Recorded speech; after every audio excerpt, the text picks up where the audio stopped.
మా అబ్బాయి నాకు ఆధారం అండి, అబ్బాయి తెస్తేనే నేను పోషింపబడుతున్నాను. ఇలాగ మీకు ఆధారాలు ఉండవచ్చు. అందరు కాదు, కానీ కొందరు వాటి మీద బేస్ అయిపోతారు. కొన్ని సందర్భాల్లో డిప్రెషన్లోకి ఎందుకు వెళ్ళిపోతారంటే ఊహారేఖలు గీసేసుకుంటారు, గాలి మేడల్లో మిద్దెలు కట్టేసుకుంటారు. నాకేంటి, నాకు ఇది ఆధారం, నాకు అది ఆధారం అనుకుంటారా? అనుకొనని రీతిలో ఆధారాలు కదిలిపోతాయి. అప్పుడే డిప్రెషన్లోకి వెళ్ళేది.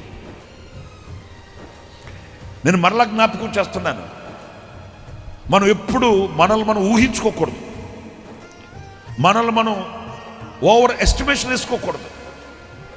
ఏదైనా ఉంటే దేవుని కృప తప్ప వేరొక్కటి లేదు అని మనం స్థిరపరచుకోవడం తప్ప ఏ విషయంలో మనం ఇంత అంత అనే గాలి మేడల్లో మిద్దెలు కట్టడం మనం నేర్చుకోకూడదు. అది మనకు మంచిది కాదు.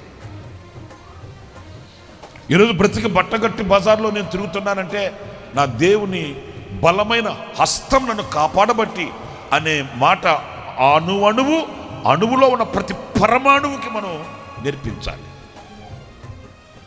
అతిశయించడానికి మన దగ్గర ఏమీ కూడా లేదు, గర్వించడానికి మన దగ్గర ఏమీ కూడా లేదు, అహంకారంతో తల ఊపడానికి మన దగ్గర ఏమీ లేదు. ఏదైనా ఇస్తే, ఏదైనా ఉంటే దేవుని కృప తప్ప, దేవుని కృప చేత తప్ప వేరొక ఆధారం మనకు లేదు.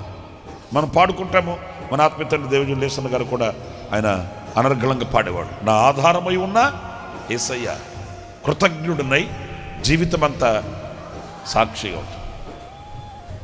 ఆ కృతజ్ఞత భావంతో బ్రతకడమే మనం నేర్చుకోవాలి.